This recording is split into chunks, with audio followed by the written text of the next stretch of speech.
Olá, mais um dia aqui com estudo de livro, terapia do esquema. Hoje a gente vai ver o capítulo 7, parte dele, porque a gente vai falar sobre os 18 esquemas. Então eu vou dividir esses 18 esquemas em dois. A gente vai falar até o esquema 9, que é o fracasso, porque ele tem muito detalhe, precisa ser explicado passo a passo. Então, e assim, é o cerne desse livro, né? É esse entendimento dos esquemas. Então, terapia do esquema, estratégias detalhadas para o tratamento de esquemas do capítulo 7. A gente vai falar sobre eles. E a gente já começa aqui falando sobre os 18 esquemas que nós vimos anteriormente, foi logo no nosso primeiro e segundo encontro. Domínios, a desconexão e rejeição. Nós vamos falar hoje de abandono e instabilidade, abuso e desconfiança, privação emocional, defectividade e vergonha, isolamento social e alienação. Nós vamos falar também hoje do domínio de autonomia, de desempenho e prejudicados, que é a dependência ou a incompetência, a vulnerabilidade ao dano ou à doença, o emaranhamento do self ou self subdesenvolvido e o fracasso. Os demais vão ser aí em outro momento ao longo da semana, que a gente vai falar sobre o limite prejudicado, que é o arrogo ou grandiosidade, o autocontrole ou autodisciplina insuficiente. Entra aí um novo domínio, que é o direcionamento para o outro, que é a subjugação, o autossacrifício, a busca de aprovação e a busca de reconhecimento, tá? E finalmente a supervigilância e inibição, que é um outro domínio, que é o quinto domínio, que ele entra negativismo e pessimismo, inibição emocional, padrões inflexíveis e postura crítica exagerada e postura punitiva. Então, bora lá, que é muita coisa que a gente tem que ver. Domínio da desconexão e rejeição. O primeiro aí é o abandono. E a apresentação típica do esquema é o medo da expectativa constante de que podem perder as pessoas mais próximas a ele. Acreditam que essas pessoas vão lhe abandonar, ficar doente e até morrer, e trocá-lo ou trocá-lo por outro, comportar-se de forma imprevisível ou desaparecer de repente. De alguma maneira, esse terceiro ele vai sumir, desaparecer. E eu, paciente, no caso, né, vou perder essa pessoa. Então eu tenho medo a todo momento de perder alguém. Essa expectativa está comigo cotidianamente. E todos os que me cercam, aqueles que eu vejo uma afetividade e que eu crio laços, eu coloco essa expectativa, esse medo, esse sentimento de perda. As emoções típicas envolvem a ansiedade crônica com relação à perda de pessoas, tristeza e depressão, quando há uma perda real ou percebida, e a raiva daqueles que as deixaram. Em formas mais intensas, tais emoções se transformam em terror, luto e raiva. Tá? Então, ele vem muito forte aí com essa ansiedade crônica em relação à perda de pessoas. E o comportamento típico estão aí o apego demasiado e a obsessão por pessoas próximas, né? Essa possessividade, controle, acusação de abandono, ciúmes, competitividade com rivais, ou seja, pessoas que cercam esse terceiro que eu tenho obsessão, então existe essa competitividade. Evitação, relacionamentos íntimos, prevendo a dor inevitável da perda. E a subjugação é que creem que se não fizerem o que o outro quer, essa pessoa irá deixá-lo. Então, a todo momento, eu estou me subjugando aos prazeres e desejos dessa outra pessoa. E a defectividade, que é essa questão de ser falho, né? Crer que o outro descobrirá neles os vários defeitos e irão abandoná-lo. Então, a evitação são relacionamentos íntimos, prevendo a dor inevitável da perda. Então, a pessoa acaba aí ficando vazia, né?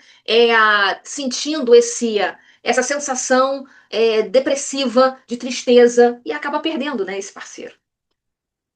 Objetivo do tratamento: ter uma visão mais realista em relação à estabilidade dos relacionamentos. Eles sentem-se mais seguros nos relacionamentos, de forma que não precisam se apegar com demasia. controlar ou manipular. Então, esse daí é o nosso objetivo, tá? E o objetivo maior da terapia é que os pacientes se relacionem com outras pessoas no mundo exterior, que satisfaçam as suas necessidades emocionais, ou seja, que olhem para eles e se coloquem aí como indivíduo também trazendo as suas necessidades. Principais estratégias do tratamento. Pacientes com transtorno de personalidade borderline geralmente têm o abandono como um dos seus esquemas nucleares e, portanto, a relação terapêutica consiste em um foco básico de cura. Essa relação vai ser parental. Primeiro, o paciente aprende a superar o esquema dentro da relação terapêutica. Por meio de confrontação empática, o terapeuta corrige as sensações distorcidas do paciente de que o terapeuta irá abandoná-lo. Então, já começa primeiro nessa relação em que eu estarei com você lhe atendendo e amanhã não estou mais, né? Então, é trabalhar essa confrontação empática com o paciente, trazendo que aquilo dali é uma constante, trazendo que o relacionamento é a médio e longo prazo. Então, onde ele pode contar com o terapeuta que ele está ali para ajudar. Então, isso daí é um trabalho de formiguinha. Depois transfere essa aprendizagem às relações com pessoas importantes da sua vida, fora da terapia, por meio da reparação parental limitada. O terapeuta proporcionará essa estabilidade ao paciente e este aprende a aceitá-la gradualmente como objeto estável. Então, o terapeuta, ele adentra sim na vida desse paciente, a gente vai ver aqui nas estratégias cognitivas vivenciais comportamentais, tá? Fazendo e buscando esse papel, tentando fazer essa reparação, né? E tendo muito cuidado para não ser absorvido nela. E por fim, o terapeuta auxilia a encontrar alguém para substituí-lo como principal relacionamento. Então, alguém estável, que não irá embora, de forma que o paciente não dependa para sempre do terapeuta como objeto estável. As estratégias cognitivas se concentram em alterar as visões exageradas. Aprende-se a aceitar que as outras pessoas têm direito a estabelecer limites. Então, eu tenho direito a ter também a minha vida, né? Eu tenho direito também de estar com outras pessoas, levando um relacionamento responsável. Então, trabalhar isso daí com esse paciente trazer a razão e trazer exatamente essa construção de confrontação empática para que ele comece a perceber o que de fato o outro se relacionando com terceiros, né? O que de fato ele está perdendo com isso, né? Como ele pode também ampliar, como ele pode também se relacionar. As estratégias vivenciais. Ele revive aí por meio de imagens mentais a memória do pai ou a memória da mãe, que o abandonou ou era instável e com quem às vezes podia contar e às vezes não. E aí torna-se essa figura estável para a criança, tá? Expressa raiva em relação ao pai ou à mãe, que agiu de forma irresponsável e conforta a criança abandonada. E assim vai a relação com eles. A estratégia em termos comportamentais. Os pacientes se concentram em encontrar parceiros capazes de estabelecer esse comprometimento. Então, essa estratégia não é aquele parceiro onde ele de fato vai ser o submisso ou vai adorar o ciúme ou essa obsessão. Ele vai trabalhar com o paciente, encontrando essas brechas e mostrando e construindo todo esse aprendizado junto na relação casal, né? Ou então na relação parental. E os problemas específicos desse esquema? O abandono costuma surgir como problema na terapia quando inicia uma separação. E o terapeuta aborda o problema por meio de uma comunicação, por meio de uma combinação entre estabelecimento de limite e confrontação empática. Então, a todo momento, ele traz, né, esse aprendizado a parar de afastar os parceiros devidos a comportamentos demasiados ciumentos e gradualmente aprende a tolerar o fato de estarem sozinhos ou de ver esses parceiros com outras pessoas, né? Contrapondo a atração pela instabilidade provocada pelos esquemas e também curam seus esquemas relacionados, deixando de permitir que outras pessoas os controlem. Aprendem a se tornar mais competentes para lidar com as questões dos cotidianos ou trabalham para sentir menos defectivos. Tá? Então, os problemas específicos desse esquema, o abandono costuma surgir como um problema na terapia quando o terapeuta inicia uma separação, ou seja, inicia o processo é, de sessão, né, da terapia, de término da terapia, tanto nas sessões semanais quanto no término de um tratamento, né, indo para uma manutenção. E o terapeuta aborda o problema por meio de uma combinação de estabelecimento de limites e confrontação hepática, tá? Outro risco, os pacientes com esquemas de abandono façam do terapeuta uma figura central. Por isso que é necessário passar esse bastão para uma pessoa próxima, né? Que tenha estabilidade de relações. Em vez de formar conexões estáveis e básicas com outras pessoas, como eu acabei de falar. Desconfiança e abuso é o nosso segundo esquema do domínio da desconexão e rejeição. Aí, trazendo a apresentação típica do esquema, ele tem uma expectativa de que os outros vão mentir, trair ou obter vantagens sobre eles de várias maneiras e na forma mais extrema do esquema. Tentar humilhá-los ou abusar deles. E, na pior das hipóteses, estão convencidos de que as pessoas são malévolas, sádicas e têm prazer em magoar os outros.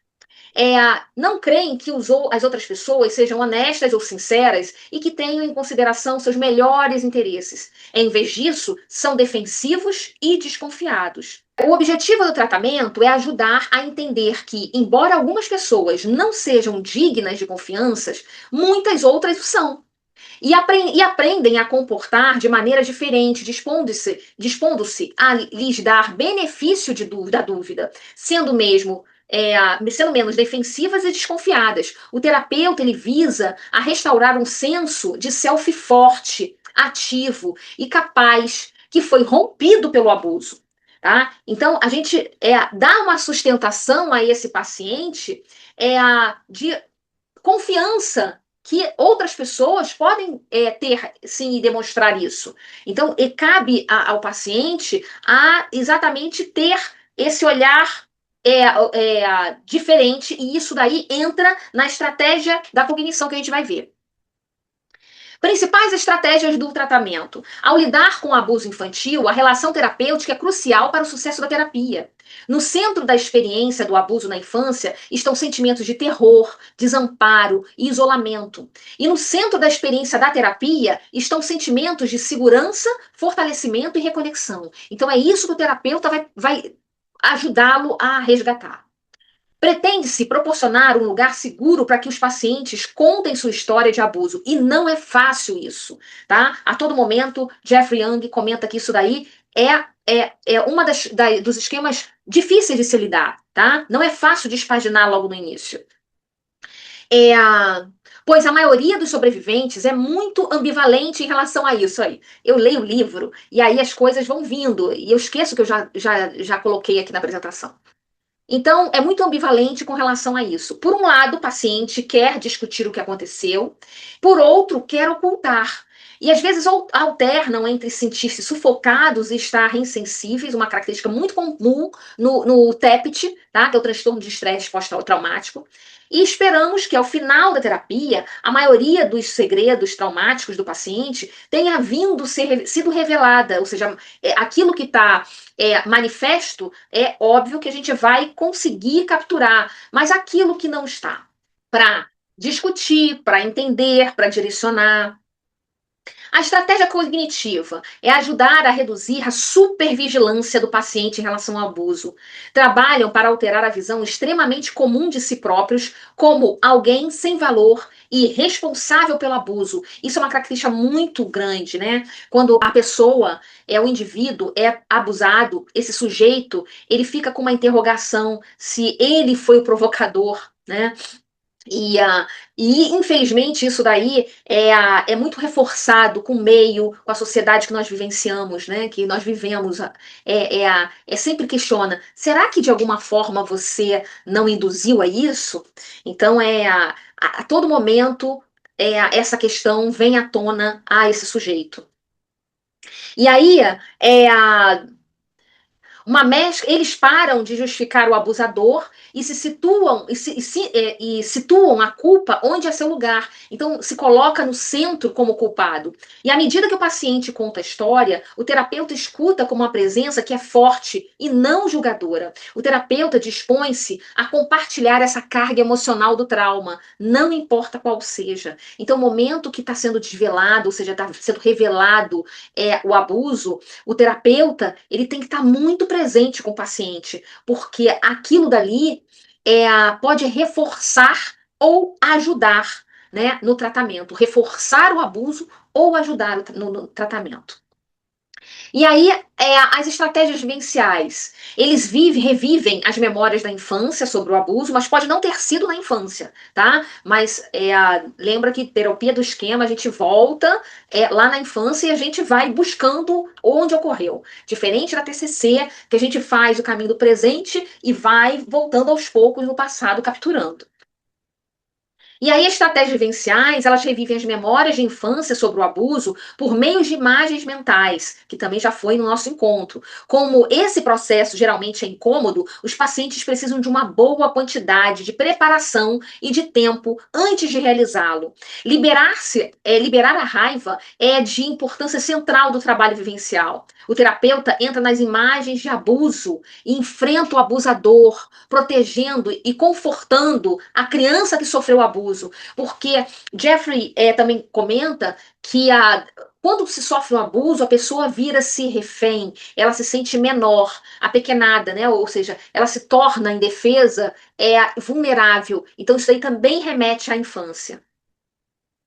E com o tempo, o paciente entra nas imagens mentais como adulto saudável. Então, ao longo, é óbvio que eu não posso trazer tudo aqui, mas uma das coisas da terapia é exatamente resgatar, entrar numa aliança, né, parental, de reparação parental, trazendo essa criança indefesa e vulnerável, esse sentimento, e o terapeuta entrando como adulto saudável, munindo ela de força para que ela veja que ela não é a culpada, que ela sofreu sim abuso e como que ela pode fortalecer. E ao longo desse processo, o terapeuta vai saindo desse papel de adulto saudável e o paciente vai se tornando esse adulto saudável, dando exatamente explicação e respostas e fortalecendo essa criança vulnerável, tá? É muito lindo, né? Em termos comportamentais, apresentam gradualmente a confiar para uma pessoa honesta e estável. Aumentam seu nível de intimidade com as pessoas mais próximas e param de maltratar outras pessoas e estabelecem limite com pessoas abusivas. Tornam-se menos punitivos quando outros cometem erros. Então, vai se trabalhando gradualmente esse enfrentamento, né? Que é exatamente o comportamento, para que ele consiga discernir quem são essas pessoas e a forma de enfrentamento que ele dava anteriormente tornar um comportamento mais adaptativo, com total cognição do que está fazendo, tá? E os problemas específicos desse esquema, o tratamento costuma demorar bastante tempo, comparável apenas com o esquema de abandono, né? Então, o abandono também tem isso daí, os dois são bem fortes. O fracasso é complicado, mas o abandono e o abuso são bem fortes, são bem raízes, né? Então o tratamento demora. Quando o paciente tem comportamentos compensatórios, no caso fortes, esse esquema podem ser muito difíceis de superar, porque eles super compensam, eles entram numa num estilo de enfrentamento de hipercompensar o que passou. Então, dão um fortalecimento de si que eles bloqueiam o que ocorre. E há a possibilidade de que os pacientes não querem que o terapeuta faça anotações e que e não estarem dispostos a preencher questionários ou reter qualquer informação sobre o caso, porque tem medo de vazar.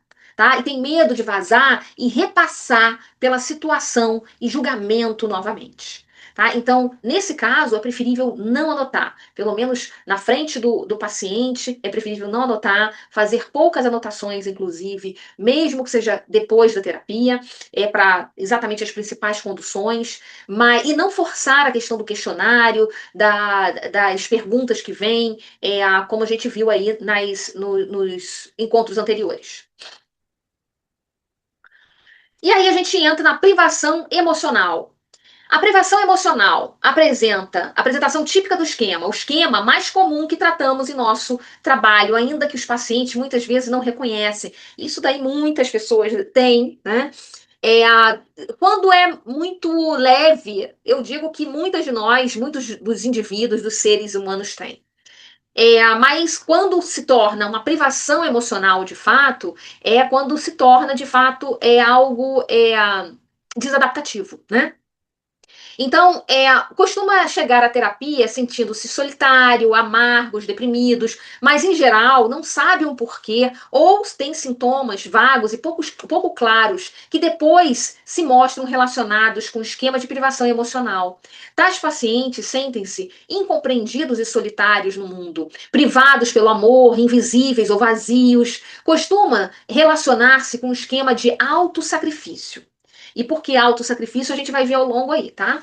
Os pacientes que hipercompensam quando criança desenvolveram fortes sentimentos que merecem ter suas necessidades atendidas.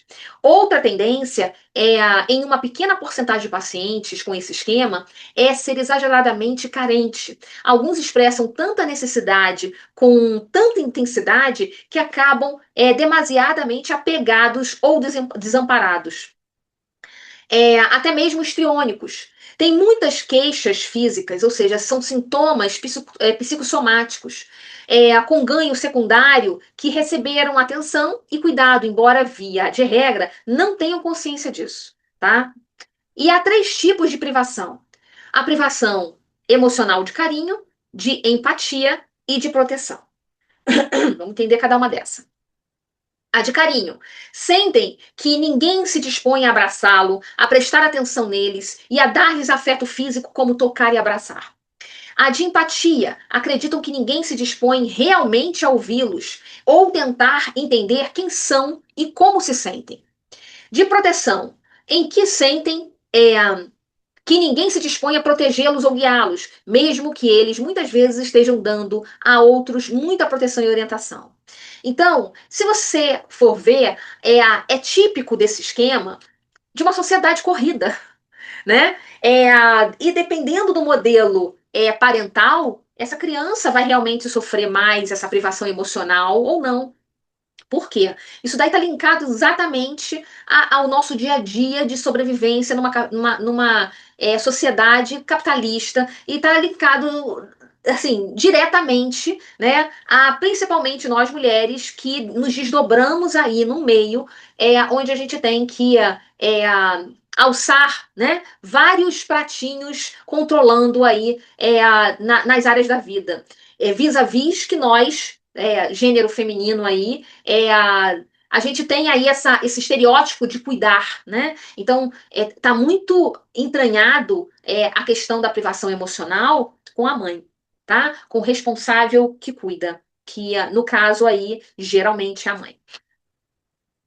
E por isso que eu comentei que pode ser leve, que isso daí é super normal. A mãe que trabalha, chega em casa e cuida disso, cuida daquilo, e para um pouquinho com o filho, né? Dá atenção suficiente, que aí, inclusive, a gente pega o Winnicott, né? Que é em psicanálise. Então, suficientemente boa, aquela mãe suficientemente boa, né? Então mas se por acaso essa mãe, de fato, ela teve muito mais atribuições para cuidar daquele filho, né? Se realmente ela geralmente mãe solo, essa privação emocional se torna mais intensa. Se isso daí não tiver uma equiparação parental, no caso de vó, né, de algum parente próximo, um cuidador com muito zelo, isso vai existir. E aí, os objetivos do tratamento: ajudar os pacientes a se tomarem conscientes de suas necessidades emocionais. Pode lhes parecer tão natural que as necessidades não sejam satisfeitas que eles nem se deem conta de algo está errado. Além disso, pretende-se auxiliá-los a aceitar que essas necessidades são naturais e corretas. Ok, vai existir. Isso daí a gente só vai ajustar. Porque todas as crianças, olha aqui, todas as crianças precisam de carinho, empatia, proteção. E como adulto, ainda precisamos disso. Né? A gente também espelha. Não. A gente também espelha isso para os nossos e espera isso dos nossos. Né? Os nossos pais, os nossos filhos, os nossos amigos, a gente nesse entorno de relação.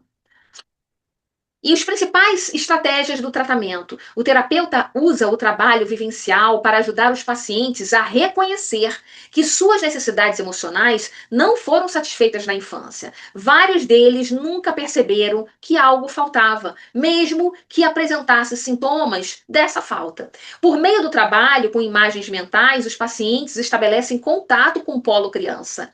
Essa criança solitária, né? Essa criança também vulnerável e associam esse modo aos atuais problemas. E o terapeuta ajuda o paciente e estuda junto com ele os cuidados desses relacionamentos com essas pessoas importantes.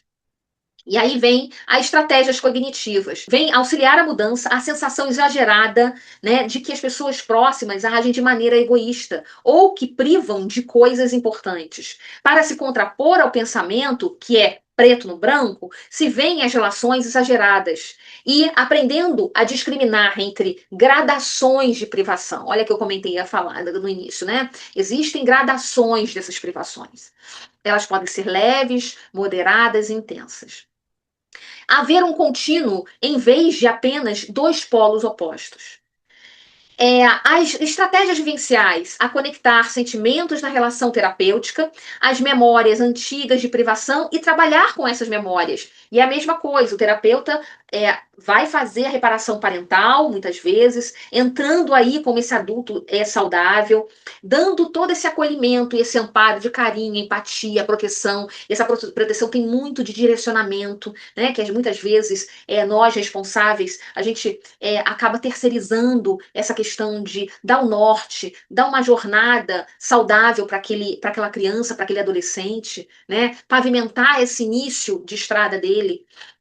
Então, o terapeuta começa a fazer isso e aí vai começando a ensinar esse paciente o modo adulto saudável para que ele acolha essa criança que é uma criança solitária. Então, aos poucos, o terapeuta sai e o paciente adentra cuidando da sua própria criança. E em termos comportamentais, deixam de evitar a intimidade, de responder com raiva excessiva a níveis leves de privação e de se retrair ou se isolar quando se sentem negligenciados por outras pessoas. Então, eles começam a saber moderar e a ponderar esses sentimentos. E os problemas específicos desse esquema? O mais comum é o desconhecimento por parte do paciente que tem esse esquema, né? Isso daí pode ser, inclusive, a gente. Como nunca tiveram suas necessidades emocionais atendidas, nem percebem que têm necessidades emocionais não atendidas. Então, despertar isso daí levar ele um pouco a se despir, né? A se colocar vulnerável nesse processo. Defectividade e vergonha. Apresentação típica. Acredito que são defectivos, falhos, inferiores, maus, inúteis ou não merecedores de amor. Consequentemente, costumam ter vergonha crônica de si, possuem receio dos relacionamentos porque temem um momento inevitável em que sua defectividade será exposta. Ele ficará nu na frente dos outros, né? Nu entre aspas. Desvalorizar-se e permitir que os outros o façam trata-se de um dos comportamentos típicos dos pacientes. Muitas vezes tímidos tendem a fazer muitas comparações entre si e os outros. E muitas das características de pacientes narcisistas, como grandiosidade e padrões inflexíveis. Esse esquema também pode provocar um excesso de uso de álcool e drogas, transtornos alimentares e outros problemas graves. O objetivo do tratamento é elevar a autoestima desse paciente e colocar as falhas humanas em uma perspectiva realista. Ou seja, todos nós erramos. E a gente erra e a gente aprende. Então a gente constrói toda uma jornada com essas falhas. E elas precisam existir para que a gente observe que A gente consegue se construir. E não é só com a gente, é com todos. Todos possuem isso. E é da natureza do ser humano a falha e a imperfeição. Então, novamente aí eu comento, né, que eu vou lendo e eu esqueço que já está escrito. É o do humano. É humano falhar e ser imperfeito, porque nós somos sempre um ser em construção. E as principais estratégias do tratamento? É importante que o terapeuta proporcione bastante afirmação e elogios diretos e aponte os atributos positivos desse paciente. A estratégia cognitiva é alterar as visões dos pacientes de si mesmo como defectivos. Os pacientes examinam as evidências a favor e contra o esquema. E conduzem diálogo entre o esquema, que é crítico, e o polo saudável, que tem boa autoestima. Então ele faz esse diálogo, né? É praticamente um diálogo socratiano, né? Então é uma dialética onde ele contrapõe o que sente. E aí o sentimento vai lá e contrapõe o que tem uma razoabilidade aqui. E aqui vem o adulto saudável e vem esse polo saudável, na verdade, e vem e contrapõe. Até que começa a gerar um nível de conhecimento em cima cognitivo que se entende que aquilo dali é passível para qualquer um. E também colocar a parte estatística dentro desse trabalho é muito importante, porque a gente vai dando evidências a esse sujeito, tá? Evidências positivas, inclusive, que ele também acerta. Não precisa ser perfeito, mas que ele construa uma jornada mais adaptativa, mais assertiva.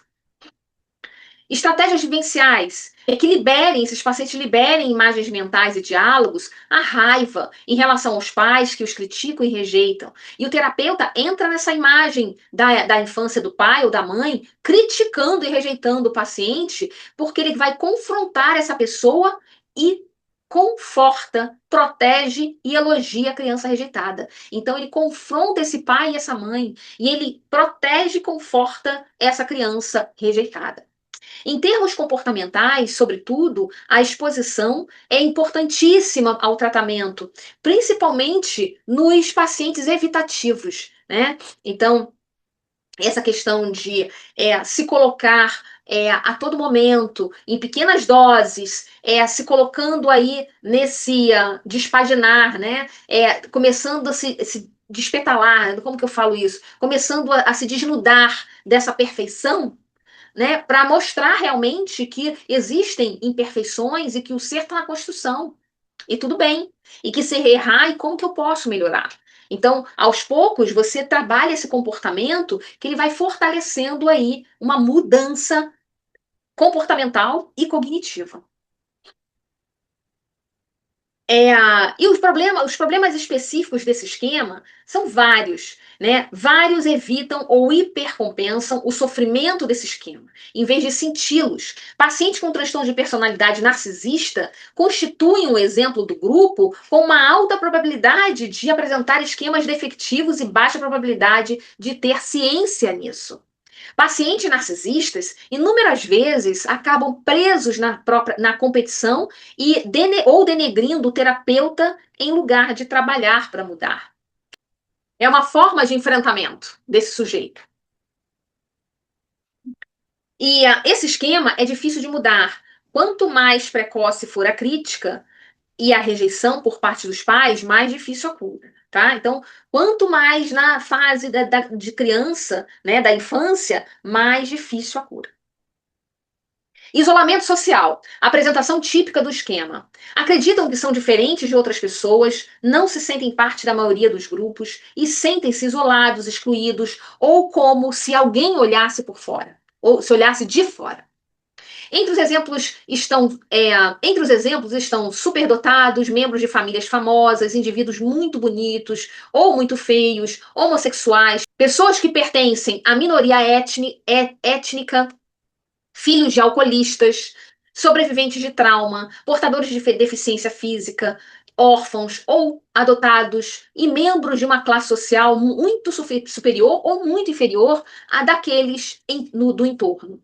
Os comportamentos típicos incluem permanecer na periferia ou evitar totalmente o grupo.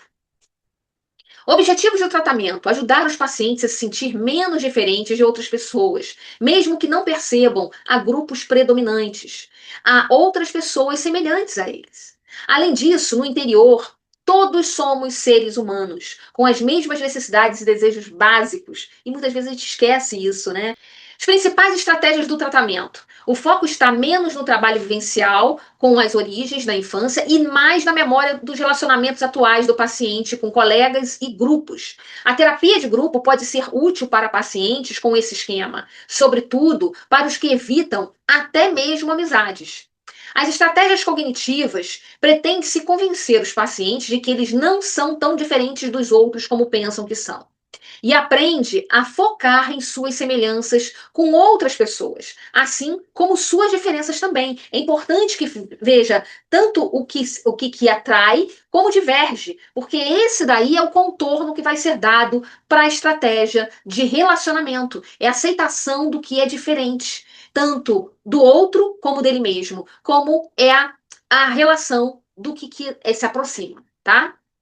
Estratégias vivenciais auxiliam os pacientes excluídos, quando crianças e adolescentes ou adultos também, a se lembrarem de como se deu essa exclusão. Os pacientes combatem o preconceito social contra os que são diferentes. Né? Então, também trabalhar o outro que está com uma diferença, né, que existe também esse preconceito, é ampliar essa parte de estratégia vivencial. E em termos comportamentais, é ajudar os pacientes a superar a evitação nas situações sociais. O objetivo é começar gradualmente a fazê-los participar de grupos, conectar com pessoas, cultivar amizades. Então, o controle da ansiedade vai auxiliá-los a enfrentar. O controle de ansiedade auxilia-os a enfrentar a ansiedade social, via de regra considerável nesses casos, tá? Existe uma ansiedade social muito intensa. Problemas específicos desse esquema. O problema mais comum é que os pacientes tenham dificuldade de superar a evitação de situações sociais em grupo. Para confrontar as situações que temem, devem se dispor a tolerar um alto nível de desconforto emocional. O terapeuta entra na imagem como seu adulto saudável, que orienta a criança isolada ou adolescente isolado sobre como ele pode interagir com esse grupo. Mais tarde, os pacientes entram em suas imagens no papel de adulto saudável para ajudar essas crianças isoladas a desfrutar da situação social. Então, eles vão ser os próprios moderadores, né? O domínio da autonomia e desempenho prejudicados, ele inicia aí com a dependência e a incompetência. A apresentação típica do esquema são pessoas infantis e desamparadas, sentem-se capazes de cuidar de si mesmo, como se a vida os sufocasse, e se consideram inadequados para enfrentar os problemas. O esquema possui dois elementos. O primeiro deles é a incompetência. Os pacientes não confiam em sua capacidade de decisão e discernimento sobre o cotidiano. E o segundo elemento, a dependência, resulta do primeiro. Como eles não confiam neles, na capacidade deles, eles dependem de outro. E os pacientes se sentem incapazes de funcionar por conta própria, sua única opção é encontrar outras pessoas que cuidem deles. Geralmente, não procuram tratamento com o objetivo de se tornar mais independentes ou mais competentes. Em vez disso, buscam uma pílula mágica, adorei isso, do Jeffrey Young, ou um especialista que diga o que fazer. Uma pequena porcentagem de pacientes com esquema de dependência ou incompetência hipercompensa, tornando-se contradependentes, mesmo que, na verdade, se sintam incompetentes, insistem em fazer tudo sozinhos. E qual o objetivo no tratamento? É aumentar esse senso de competência, implica fortalecer a autoconfiança e as habilidades pessoais, reduzir a dependência e superar a evitação de tentar realizar tarefas por conta própria. Principais estratégias do tratamento. Geralmente, o elemento cognitivo-comportamental do tratamento é o mais importante nesse esquema. O foco é ajudar o paciente a mudar suas cognições, fortalecer essas suas habilidades e submeter-se a uma exposição gradual de tomada de decisão e ao funcionamento independente. A estratégia cognitiva, a gente vai buscar aí alterar a visão de que necessitam de assistência constante de outra pessoa para funcionar. As técnicas são as de sempre, cartões de lembretes, diálogo entre o polo do esquema e o polo saudável, tá? A solução de problemas para tomada de decisões, o questionamento de pensamentos negativos. Já estratégias vivenciais, às vezes, é útil que o paciente confrontem, que os pacientes confrontem por meio de imagens mentais, o pai ou a mãe que super protegeu ou os prejudicou na infância. Como o pai ou a mãe costuma tentar ajudar, torna-se difícil mobilizar a raiva. Se veem como crianças pequenas quando se visualizam. Então, são criancinhas em um mundo de gente grande, tá? Nesse caso, vivendo essas imagens mentais. E em termos comportamentais, a proposta é ajudar os pacientes a superar sua evitação em relação ao funcionamento independente. Isso é crucial ao sucesso do tratamento. Se não modificarem seu comportamento, os pacientes não acumularão evidências suficientes para combater esse esquema. Como a evitação mantém indefinitivamente um medo condicionado, os pacientes não conseguirão curar o esquema até que se disponham a confrontar situações que elevam a ansiedade. Os terapeutas ajudam os pacientes a estabelecer tarefas graduais, nas quais realizam atividades cotidianas por conta própria, começando pelas mais fáceis e praticam essas atividades como tarefas de casa. Então, também é de uma forma gradual. Na terapia do esquema, muitas vezes é de forma gradual, tá? Geralmente se começa pelo mais fácil e vai traçando aí uma espiral para fortalecer e ele vivenciar aí comportamentos mais adaptativos. Os problemas específicos desse esquema. Um dos maiores riscos é que o paciente se torne dependente do terapeuta depois de superar o esquema. O terapeuta assume equivocadamente o papel da figura do pai ou da mãe e dirige a vida do paciente. Isso é um equívoco, tá? Então tem que ter muito cuidado. A extensão da dependência que o terapeuta permite é um ato de equilíbrio delicado. Se o terapeuta não permite nenhuma dependência, o paciente provavelmente não perceberá o tratamento e às vezes até muitas vezes abandona. Em contrapartida, se ele permitir muita dependência, esse vínculo vai ser tão grande que o paciente vai assumi-lo como a figura parental. Tem que dispor e trocar o sofrimento de curto prazo por ganhos de longo prazo e tolerar a ansiedade de funcionar como adultos no mundo. Como observamos, a construção da motivação constitui um aspecto importante no tratamento. O trabalho com modos auxilia o paciente a fortalecer sua parte saudável, que deseja independência e competência. Esse paciente em busca da independência realiza diálogo com os pais, com o pai, com a mãe, disfuncionais e com os modos de enfrentamento no paciente que bloqueiam essa motivação. Então, esses aí são os problemas que podem surgir ao longo do tratamento. Vulnerabilidade ao dano ou à doença. Apresentação típica do esquema. Acreditam que uma catástrofe está por acontecer a qualquer momento. O paciente crê que vai lhes acontecer algo terrível, que está além do seu controle. A emoção, predominantemente, é a ansiedade, desde o leve receio até ataques de pânico total. Tais pacientes não estão com medo de lidar com a situação cotidiana, como o que tem o esquema de dependência. O que eles temem são eventos catastróficos. Isso é muita diferença. A maioria desses pacientes usa a evitação ou a hipercompensação para enfrentar o esquema. Tomam-se fóbicos, restringem suas vidas, tomam tranquilizante, envolvem-se em pensamentos mágicos, realizam rituais compulsivos ou usam sinais de segurança. Os objetivos do tratamento é reduzir sua expectativa da probabilidade de eventos catastróficos e elevem suas avaliações acerca da própria capacidade de enfrentá-los. O ideal é que reconheçam que seus medos são altamente exagerados e que, caso uma catástrofe realmente aconteça, eles lidariam com ela de uma forma mais adequada. O objetivo é o último objetivo do tratamento é convencê-los a parar de evitar ou a hipercompensar o esquema e enfrentar a maioria das situações que temem, porque a probabilidade é bem pequena. E principais estratégias do tratamento. Ajuda a se manter concentrado nas consequências negativas de longo prazo de viver um estilo de vida fóbico, como a perda da oportunidade de viver, de se conhecer e os benefícios de se movimentar com mais liberdade no mundo, a exemplo de ter uma vida mais rica, integral e adaptativa.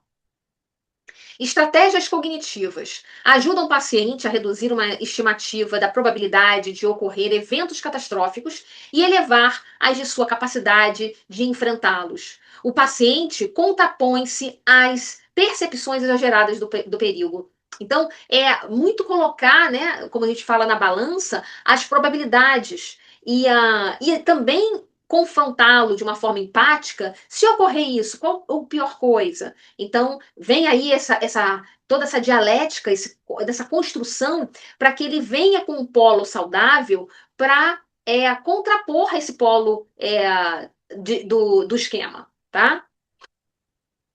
Estratégias vivenciais. O paciente pode entrar nas imagens da infância ou em situações atuais como adulto saudável para reassegurar a criança assustada e confrontar o pai ou a mãe com relação a consequências negativas de catastrofizar. Além disso, os pacientes visualizam um adulto saudável guiando a criança assustada de forma segura em situações fóbicas. Em termos comportamentais, auxiliam os pacientes a abrir mão dos rituais mágicos e sinais de segurança e enfrentar as situações temidas. Os pacientes passam por exposição gradual a situações fóbicas, realizando tarefas de casa entre as sessões. Então, novamente, essa exposição é conduzindo de uma forma mais adequada e minimizando os riscos, mas se colocando à prova.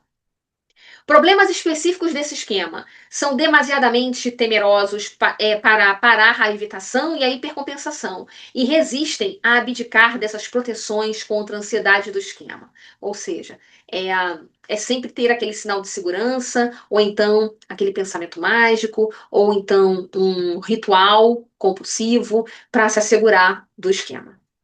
Falando sobre o esquema que é o emaranhado ou self subdesenvolvido. A gente está falando do oitavo esquema, e a apresentação típica desse esquema é que os pacientes costumam estar tão confundidos com a pessoa próxima que nem eles, nem o terapeuta consegue dizer com exatidão onde começa a identidade do paciente e onde termina a identidade do outro, né? Porque é um emaranhado total. E essa pessoa geralmente é o pai, é a mãe ou o responsável, cuidador, tá? Dessa pessoa onde ele se sente ancorada. Como parceiro também o amoroso, pode ser um irmão, um chefe ou melhor amigo. Então é onde ele tem esse vínculo, onde ele tem ele fica ancorado. Vários pacientes acreditam que nem eles, nem a figura parental poderiam sobreviver emocionalmente sem o apoio constante do outro, que necessitam um do outro de modo desesperado. Então, olha só, não é só um paciente, são dois, na verdade, eles estão emaranhados. E aí, o que acontece? Tem que ser trabalhado esses dois indivíduos, esses dois sujeitos, preferencialmente com terapeutas diferentes, tá? Não foi falado isso no livro, mas trago aí como um estudo. Existe a questão do self subdesenvolvido, que é aquele paciente se ancora e se espelha completamente naquele responsável, né, parental. Então, ele, de fato, ele se comporta, ele se movimenta, todo o trejeito, ele respira todo o ato daquela pessoa. Agora, quando é um emaranhado, os dois precisam. Então, transmitem uma sensação de self ausente nesse caso, porque renunciam à sua própria identidade para manter uma conexão com a figura parental. Estou falando do self subdesenvolvido. E em casos extremos, podem questionar se realmente eles existem. Os objetivos do tratamento: ajudar os pacientes a expressar seu self espontâneo e natural, ou seja, começar a trazer isso. Isto é, suas preferências, opiniões, decisões, talentos, inclinações naturais legítimas, em vez de suprir seu verdadeiro self e adotar a identidade de figuras parentais com as quais se encontram emaranhados. Então, logo no início, Jeffrey Young até comenta isso, no início da terapia, mais complicado se extrair essa opinião, esse talento, porque ele está na visão do outro, ele está na identidade do outro, tá? Então, começar a trazer esse adulto saudável para o relacionamento é entender o porquê que esse outro surgiu nesse emaranhado, né, de self, desse emaranhado emocional, de identidade. As principais estratégias do tratamento. Volta-se à vida atual do paciente, tá? As técnicas cognitivas e comportamentais para auxiliar o paciente a identificar suas preferências e inclinações naturais, bem como as técnicas comportamentais para ajudá-los a viver seu verdadeiro self, são de maior importância. Então, a cognição e o comportamento aqui vão ser os fortes no processo. As estratégias cognitivas questionam a visão desse paciente de que é preferível estar emaranhado a uma figura parental do que ter uma identidade própria. Então, a todo momento há essa confrontação empática que Jeffrey fala. É importante identificar as semelhanças. Não se pretende que o paciente passe ao extremo oposto, tá? Mas e neguem todas as semelhanças com a figura parental. Isso daí só iria hipercompensar. A ideia não é essa. A ideia é entender ele como indivíduo e outro também. É entender as coisas que têm semelhanças e diferenças, tá? E as estratégias vivenciais visualizam sua separação da figura parental em imagens mentais. Por exemplo, revivem momentos da infância que tinham opiniões ou sentimentos diferentes do pai ou da mãe e imaginam-se dizendo o que realmente pensam e fazendo o que realmente queriam fazer nessa época. E se por acaso não for essa época da infância, em que momento, na verdade, houve essa quebra do melhor self, né? Dessa identidade desse ser? Porque em algum momento chaveou. E isso daí pode ser, inclusive, por um TEPT. Em termos comportamentais, auxiliam os pacientes a identificar suas preferências e inclinações naturais. Começam listam fazendo lista mesmo de experiências que consideram inerentes e agradáveis, como vivências comportamentais também, tomam como referência a sua sensação corporal básica enquanto forma de identificar o que gostam, e trabalho com o corpo, né, trabalho com musicalidade, trabalho nessa questão do tocar, se conhecer, é muito importante. E os problemas específicos desse esquema? O problema potencial mais óbvio é que o paciente se emaranhe com o terapeuta, de forma que esse se torne uma nova figura parental em sua vida. Ou seja, ele encontra o terapeuta como uma figura ideal e quer ser aquilo. E aí o paciente consegue abdicar da antiga figura, é como se fosse o caramujo, né? Eu deixo aquela concha e entro na outra. Mas simplesmente para substituir, né, pela do terapeuta. Assim como ocorre com os esquemas de dependência e incompetência, a mesma coisa que nós falamos aí atrás. O terapeuta pode ter que permitir algum emaranhado no início do tratamento, mas deve ter total consciência que deve começar rapidamente a estimular o paciente a se desvincular, a se individualizar, tá? Aqui não fala, mas em algum momento eu li isso, que ele não consegue, ele tenta entrar nessa nova concha, mas a concha é pequena, então alguma coisa fica de fora, e ele precisa conhecer esse lado para protegê-lo. E ele começa a ter mais propriedade e se fortalecer em cima disso. Finalmente, o último de hoje. Falando do fracasso, né? E a gente está falando do esquema do fracasso. É, olha, dos esquemas que eu tive que ler e reler, porque, de fato, ele tem muita informação. Então, vamos devagar que a gente chega lá. A apresentação típica desse esquema. Sentem-se basicamente inadequados em comparação com os outros do mesmo nível. Considerando-se como burros, ineptos, sem talentos, ignorantes, mal-sucedidos, que necessitam de obter êxito. Os comportamentos típicos desses pacientes incluem resignação ao esquema por meio de sabotagem de si mesmo ou de desempenho reduzido. O comportamento de evitação com postergação ou simples não realização de tarefas. O comportamento de hipercompensação, como trabalho excessivo ou atribuição a si mesmo, de muitos compromissos, podem compensar isso como esforço e com frequência são bem-sucedidos, mas ainda assim sentem-se fraudulentos. É importante diferenciar, aí que veio o meu questionamento, porque eu não consegui no primeiro momento diferenciar o fracasso da incompetência, né, dessa dependência. E aí surge Jeffrey Young colocando: é importante diferenciar o esquema do fracasso do de dependência e incompetência, o que está relacionado ao funcionamento do cotidiano do que das realizações. Então, a dependência e a competência está no meio deles. O fracasso é o que eu faço, tá? Eles se confundem, se permeiam sim. O objetivo do tratamento é ajudar os pacientes a se sentirem e se tornarem tão bem-sucedidos quanto os seus pares, dentro dos limites da sua capacidade e talentos. Eu não vou ser o outro, eu não quero chegar ao outro, eu quero encontrar o meio onde eu tenho esse sucesso, onde eu consiga construir essa jornada. Isso geralmente envolve entre três cenários. Primeiro, é aumentar o nível de sucesso ao fortalecer as habilidades e a autoconfiança.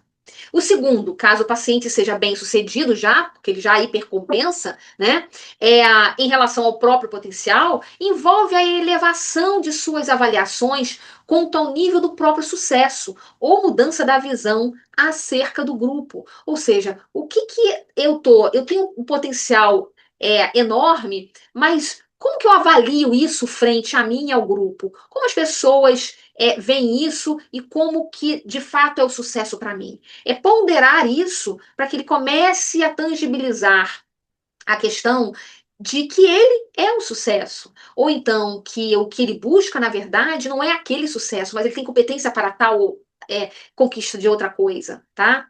E o terceiro cenário relaciona-se com a aceitação por parte dos pacientes das limitações imutáveis de suas capacidades e, ao mesmo tempo, dar-se o valor pelo que são.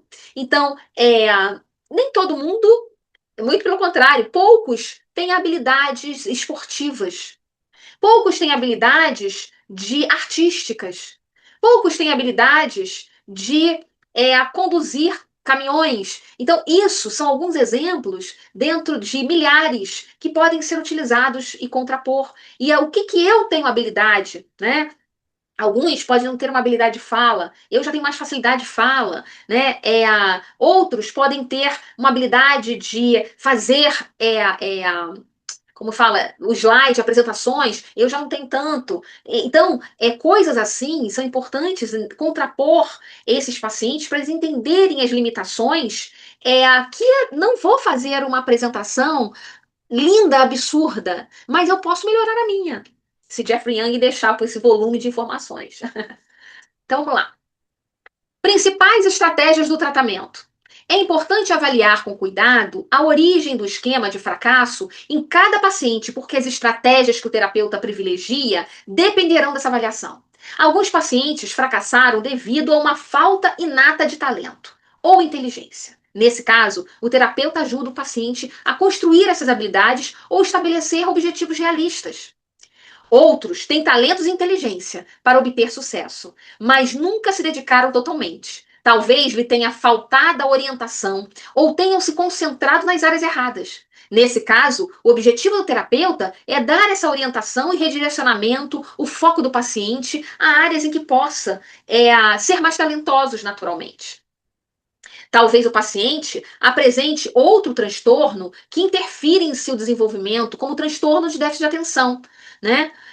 E o terapeuta precisa tratar desse outro transtorno. E talvez careça de disciplina, sim, pois muitos pacientes com esquema de fracasso também têm um esquema de autocontrole e autodisciplina insuficiente. Então, os dois esquemas estão ligados. E as estratégias cognitivas, a maioria não fracassam por uma inaptidão inata, e sim por agirem inadvertidamente para derrotar suas tentativas de êxito. O próprio esquema fez com que fracassem. Seus estilos de enfrentamento, isto é, de resignação e de evitação, são os problemas. E não sua capacidade básica. Os pacientes conduzem diálogo entre o esquema de fracasso e o polo saudável que deseja combater esse esquema. E outra estratégia cognitiva também é destacar os sucessos e habilidades do paciente. Então, listar também, fazer a lista. O que, que eu me dou bem? O que eu tenho aí que eu sou. Me olham toda hora que ocorre, me buscam para fazer. Porque muitas vezes o outro, identificar o que o outro busca na gente, é uma forma de ver as nossas fortalezas, né? Estratégias vivenciais podem ser úteis para preparar os pacientes para fazer a mudança comportamental. Mas as imagens mentais revivem antigas experiências de fracassos e experimentam raiva em relação a pessoas que desestimularam ou zombaram ou desvalorizaram esse indivíduo. O trabalho com os modos auxilia o paciente a desenvolver um modo adulto saudável, capaz de estimular e orientar essa criança fracassada, essa criança incapaz, né? É, na verdade, é uma criança fracassada. Ela não é incapaz. Olha aí a coisa se revertendo, porque a gente, o incapaz está lá na dependência e na incompetência. Inicialmente, o terapeuta, depois o paciente, interpreta esse adulto saudável em imagens do passado e em situações atuais de desempenho para exatamente ter esse acolhimento, para ter esse direcionamento, para fazer esse contraponto. E aí, esse paciente, né, esse sujeito, ele começa a ter mais propriedade cognitiva de entrar com uma razoabilidade do que de fato é fracasso ou não.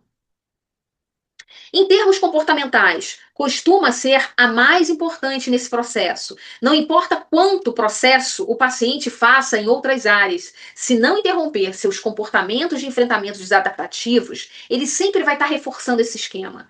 O terapeuta ajuda o paciente a substituir comportamentos de resignação, evitação e hipercompensação em relação ao esquema por outros mais adaptativos. E o terapeuta estabelece aí habilidades que ajudam a desenvolver esse paciente. Se for problema de aptidão, ajuda o paciente a realizar tarefas mais adequadas. Se for um problema de ansiedade, ajuda o paciente a controlá-las. E se for um problema de autodisciplina, o terapeuta e o paciente criam uma estrutura de superar essa procrastinação e construir uma rotina mais adequada para gerar essa disciplina. E o maior problema, né, na verdade, o mais comum é o comportamento de enfrentamentos desadaptativos. Ele ser tão reforçado e ser tão repetitivo que impactam, né, nessa construção logo no início. Então, também aí existe um processo de mudança. Bem, acredito que é isso aí, estamos chegando aí, chegamos ao fim. Então, um grande beijo para você e veja e compartilha, tá bom?